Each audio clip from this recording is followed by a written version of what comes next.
This module covers two very internal Windows and artifacts related to application monitoring and to application compatibility.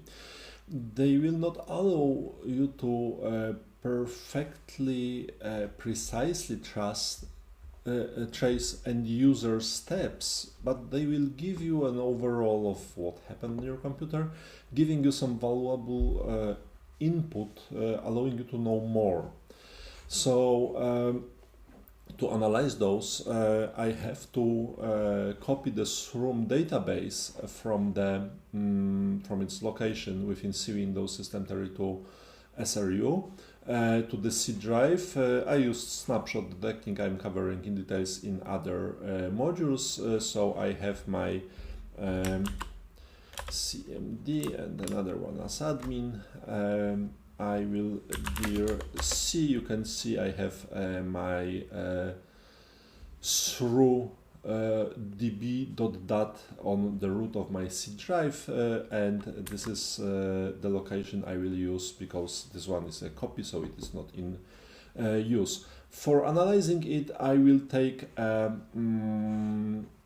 Eric Zimmerman application from his perfect repository related to forensics. It is open source application. It requires .NET 6, and if you want to use it, you have to take it.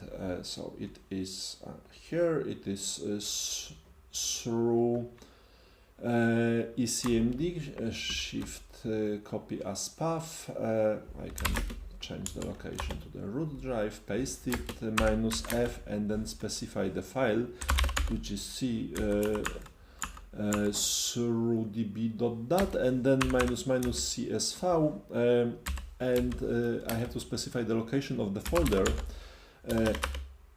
C, let's call it A1, like analysis 1. And the folder will be created, and a bunch of CSV files will be put into this folder. So if you go there to A1, you will see those files. Well, those files contain a content of the database. It is not always very useful. However, if some executable file exists here, it most likely appeared as well somewhere within the history of the operating system. So Control F desktop will guide me to the something someone launched from the desktop. So I have some kind of an insight such file exists. I can easily import it to CSV, so I can import it to Excel, remove everything I know from the list of applications, giving me only a list of those which are somehow worth deeper analysis because those are unknown. So it is just a way of reaching the data. There is a bunch of files, sometimes is more, sometimes less valuable. For example, this one contains some information but has no paths, as you can see. The other one has paths. This one is about energy usage, one of the usages of the through database, not that useful for forensic analysis, especially if the data here is not like easy to interpret. Network connection, I will return to this in a moment. Push notification about pop-ups appearing here, and as you can see, mainly the one with full paths is kind of a valuable resource. When it comes to network usage, I will launch Nearsoft utility. Yes, it is this one.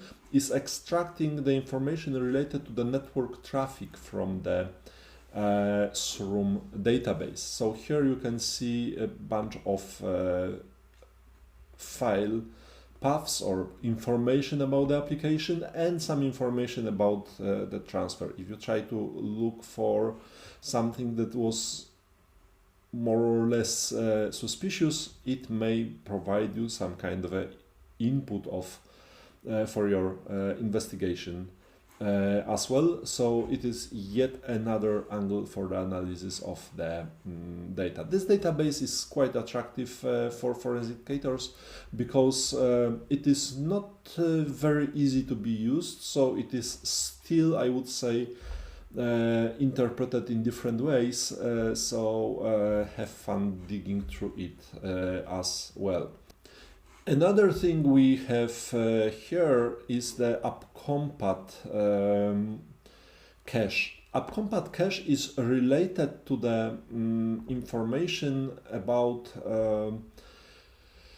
compatibility settings, because within Windows we have a lot of compatibility settings. When Windows detects some application requires some special treatment, it verifies it in the database, how the treatment is being provided, how it is built into the Windows. And cache contains a list of running applications. So going through the cache may be somehow valuable as well, because it provides you kind of information about files being run, because if something is in the cache, probably there was a reason for having in the cache. So the syntax is CSV and only the path for the report, so C\A2, like a second analysis, and the data was taken from the registry, found 350 cache entries, and results are saved into A2 folder. If I go there, local disk and then A2, and here I have a report about the content of the compatibility cache, again providing me information, at least partially reliable. As always, some new trace to be considered about application run. Probably there will be cases when not everything appears here, but if something appears here and if you can see a date and time, you can trust it really happened on this computer. So again, if you dig through it, you can see Process Hacker was run at some point in time. This is about the Process Hacker itself, not about running it. PSExec was run. My tool I have written some time ago, Trusted Installer CMD, I used for dirty playing with other things. So you can see a list of paths is provided, again giving you kind of an input, maybe not the directly useful, maybe not the most reliable, but when you are trying to gather together all possible forensic traces, having more will never hurt, I would say. So collecting this information makes some sense as well, in my opinion.